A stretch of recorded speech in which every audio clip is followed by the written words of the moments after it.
ఓం పరబ్రహ్మ పరమాత్మన మహాజగత్తుతే స్థితి ఫలయ బ్రహ్మ హరిహరాయ శ్రీ గుణాత్మ సర్వగౌతగామి దర్శ దత్తాత్రేయ నమసంతిని సిద్ధి కురు కురు కురు కుర్రో కుర్రు కొండదేవత అమ్మ పలుకు జగతమ్మ పలుకు సమ్మక్క పలుకు సారలమ్మ పలుకు వనదేవత పలుకు కొండదేవత పలుకు జాయ్ కొండదేవత అమ్మవారు వనదేవి అనుగ్రహం.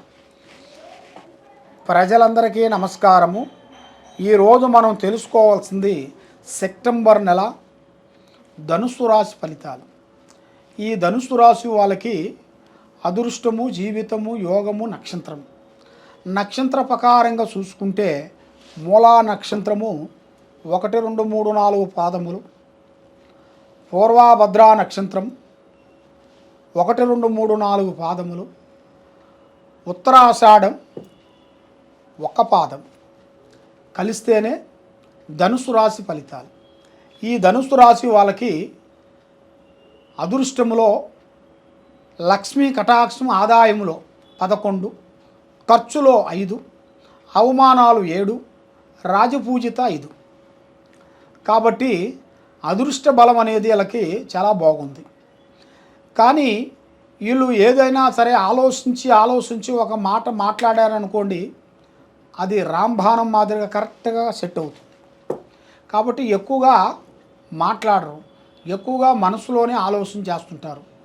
మనసులోనే ఉంటుంది వీళ్ళకి ఎక్కువ ఆలోచన, బయట చూపిస్తారు. ఇలా తెలివితేటలు, ఇలా టాలెంటు, ఇలా విధానము బయటికి కనబడరు, చూస్తే అమాయకులు అనుకుంటాం. కాబట్టి వీళ్ళకి చాలా వరకు మైండు, మనస్సు, ఆలోచన విధానము చాలా వరకు చాలా విధానాలుగా కనబడుతుంది. కాబట్టి ఈ రాశి వాళ్ళకి, ఈ ధనుసు రాశి వాళ్ళకి కొన్ని కార్యక్రమాల వల్ల అన్నీ మంచిగా చేసుకుంటూ వెళ్తుంటారు. కానీ దాంట్లో వీళ్ళ మీద కొన్ని తెలియని ప్రభావం అనేది వచ్చి పడిపోతుంటుంది. అది వీళ్ళకి తెలవదు. అది గ్రహ రూపంలో అయినా కానీ, నవగ్రహ రూపంలో అయినా కానీ, లేకపోతే వీళ్ళ మీద చేసిన కొన్ని చెడు ప్రవర్తనలు అంటారు కదా, చెడు పూజలు అంటారు కదా, బాలావతి, కట్టావతి, పూజావతి, సెల్లంగి, ఇలాంటి కొన్ని చెడు పూజలు కొన్ని ఉంటాయి. అలాంటి కొన్ని చెడు పూజల ఎఫెక్ట్ ద్వారాగా కూడా వీళ్ళు సతమతం అయిపోయి కింద పడిపోతుంటారు. దానివల్ల ఎదగకుండా, డబ్బుండి ముందుకు పోకోకుండా, మాట ఉండి, తెలివితేటలు ఉండి ముందడుగు పోకోకుండా ఇలాగ జరుగుతుంటుంది. అంటే అప్పుడు వాళ్ళు తెలుసుకోవాలి, అరే మనకి అన్నీ ఉండి ఇన్ని ఉన్నా కూడా మాకు ఎందుకు కావట్లేదు, అసలు విషయం ఏమిటి, అసలు దీనికి కారణం ఏమిటి, దీనికి ఏం చేస్తే మనకి బాగుంటుందా అనేది వాళ్ళు తెలుసుకోవాలి. తెలుసుకొని దానికి ఏ రూట్లో పోతే మనకి బాగుంటుందా అనేది మీరు గ్రహించి ఆ రూట్ని, ఆ సమస్యను పట్టి మీరు ముందు అడుగు వేస్తే తప్పకుండా మీకు మంచి రిజల్ట్ అనేది వస్తుంది. మంచి కార్యక్రమాలు కొన్ని అభివృద్ధి అవుతాయి. మీకు లక్ష్మి వనకూడుతుంది. మీకు వ్యాపారంలో కానీ, ఉద్యోగంలో కానీ, వ్యవసాయంలో కానీ, రాజకీయ పరంగా కానీ, మీకు సినీ ఫీల్డ్ కానీ, లేదు గవర్నమెంట్ డిపార్ట్మెంట్లో అయినా కానీ మీకు కొన్ని మార్పులు రాబోతున్నాయి. కొన్ని చేంజెస్ రాబోతున్నాయి. కొంత ట్రాన్స్ఫర్లు కొన్ని రాబోతున్నాయి. కొంత ప్రమోషన్లు కొన్ని రాబోతున్నాయి. కాబట్టి మీరు చేయాల్సిన కార్యక్రమాలని కొన్ని జాగ్రత్తలు మీరు పాటిస్తేనే మీకు మంచి జరుగుతుంది. మరి మీకు మంచి కావాలంటే మీరు ఎదుటి వాళ్ళని మీరు నమ్మాలి. నమ్మకోకుండా మనం నచ్చిందే, మనం మింగిందే అన్నట్టుగా ఆలోచన చేసుకుంటే దానివల్ల పెద్దగా ఉపయోగం అనేది ఉండదు. కాబట్టి మనం ఏ కార్యక్రమం చేయబోతున్నాము, ఏ సబ్జెక్ట్ని పట్టుకోబోతున్నాము, ఆ సబ్జెక్ట్ని బట్టి మనం మూవ్ కావాలి. అప్పుడే మనం చేసే పని కానీ ఒక మంచి మార్గము, ఒక పరమార్గము, ఒక విజయం అనేది వనకూడుతుంది. మరి వనకూడాలంటే మనకి అన్ని టయాల్లో వనకూడదు కదా. కొన్ని టయాలు మనకి అనుకూలం లేని టయాలు ఉంటాయి. ఆ అనుకూలం లేని టయాలలో మనం చేస్తాం తెలియక. అది చేసిన దానివల్ల ఏమిటి, పెళ్ళిళ్ళు కానీ, బిజినెస్ కానీ, కొత్త బిల్డింగులు కానీ, కొత్త కార్యక్రమాలు కానీ మనకు తెలియకోకుండా ఆటోమేటిక్గా ఆ రోజు మంచి రోజు అనుకొని మనం కొన్ని చేసేస్తుంటాం. కాబట్టి ఆ టయాలలో కొన్ని గ్రహాలు కొన్ని పట్టుకున్నవి దాని వలన వాళ్ళ జీవితాంతం వరకు ఏడిపిస్తూనే ఉంటుంది. మెయిన్గా ఆ సబ్జెక్ట్ని మనం పట్టుకోవాలి. అది ఎందువల్ల మనకు జరుగుతుంది, ఏమిటి, ఎందుకు మనం తీసుకున్న టైం బాగోలేదా, లేకపోతే మనం పెళ్లి చేసుకున్న టయాలు కొన్ని ఉంటాయి, కొన్ని వ్యాపారాలు పెట్టిన టయాలు కొన్ని ఉంటాయి, కొంతమందికి డబ్బులు ఇచ్చిన టయాలు కొన్ని ఉంటాయి, కొంతమంది డబ్బులు వాళ్ళ దగ్గర నుంచి మనం తీసుకున్న టయాలు కూడా కొన్ని ఉంటాయి. డబ్బులు కొంతమంది దగ్గర మనం తీసుకున్నాం అనుకో, ఇక లైఫ్ లాంగ్ వరకు మన జీవితాంతం వరకు ఇబ్బంది పోలే. ఎందుకంటే వాళ్ళు కొంతమంది చేతుకుంటూ ఇచ్చారనుకోండి, ఎంతలాగా అప్పు తొందరగా తీరిపోతుంది.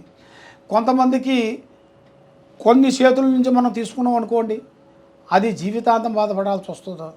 ఒక 10 సంవత్సరాలు, 5 సంవత్సరాలు, 6 సంవత్సరాలు జీవితాంతం. ఎందుకంటే మనకి బిగినింగ్స్ రాక, వ్యాపారం ముందుకు రాక, ఎగసాయం పండగ, కుటుంబాల పిల్లల చదువు అభివృద్ధి రాక, మానసికంగా ఇబ్బంది పడుతూ వాళ్ళు అది కట్టాలని వాళ్ళు ప్రయత్నిస్తుంటారు, కానీ కట్టలేని పరిస్థితిలో ఉంటారు. మరి కట్టలేని పరిస్థితిలో ఎవరికి కట్టలేరు, ఉంటే కదా కట్టేది, లేనిది ఎవరు కట్టరుగా. ఉంటే ఎవరికైనా కడతారు, లేనిది ఎవరు కడతారు, ఎవరికి కట్టలేరు. దానివల్ల వీళ్ళు కొన్ని సంవత్సరాలు, 9 సంవత్సరాలు, 11 సంవత్సరాలు, 5 సంవత్సరాలు కొన్ని గ్రహాలు అలా పట్టేస్తుంటాయి. ఇక అప్పుడు మనం తెలుసుకోవాల్సిన విషయాలు దాంట్లో చాలా ఉంటాయి. అది అంతుచిక్కని రహస్యం. ప్రపంచంలో భగవంతుడు ఏ రూపంలో ఉన్నాడంటే మనం ఎట్లా చెబుతాం? అసలు దేవుడు ఎలా ఉంటాడని తెలుసా? ఎవరికీ తెలియదు. ఆయన గాలి రూపంలో వస్తాడో తెలియదు, రాయి రూపంలో ఉంటాడో తెలియదు, పెన్ను రూపంలో ఉంటాడో తెలియదు. ఏ రూపంలో నుంచే మన దగ్గరికి వచ్చి మనకి ఏదో ఒక విధంగా మనకి ఆ భగవంతుడు సాకారం తప్పకుండా వచ్చే మార్గాలు కొన్ని కనబడుతున్నాయి. కాబట్టి మీరు చేయాల్సిన పూజ మెయిన్గా ఆ స్త్రీ భగవాన్, మనకి ముఖ్యంగా ఆ భగవాను పారాధన అనేది మనం చేయాలి. మరి భగవాన్ అంటే ఏ భగవాన్ స్వామి? దేవుళ్ళంతా దేవుళ్ళు భగవానులు కదా అన్నట్టుగా చాలామందికి సందేహాలు ఉన్నాయి. మనకి శ్రీరాముడు పూజ చేయాలి. శ్రీరాముణ్ణి మనం కొలుసుకోవాలి. శ్రీరాముణ్ణి మనం ఎందుకంటే ఆయన కొన్ని చెప్పిన విధానాలు, కొన్ని కార్యక్రమాల గురించి కొన్నిటిని ఇలా ఉండాలి అని ప్రపంచానికే ఆయన మనకు చూపించాడు. కాబట్టి ఒక దారి చూపించారు. కాబట్టి మనం చేయాల్సిన కార్యక్రమం శ్రీ రాముణ్ణి పూజించిన వెడల, ఆ సీతమ్మ తల్లిని మనం పూజించిన వెడల మన కుటుంబంలో దరిద్రాలు, దోషాలు, గ్రహాలు అన్నీ తొలగిపోతాయి.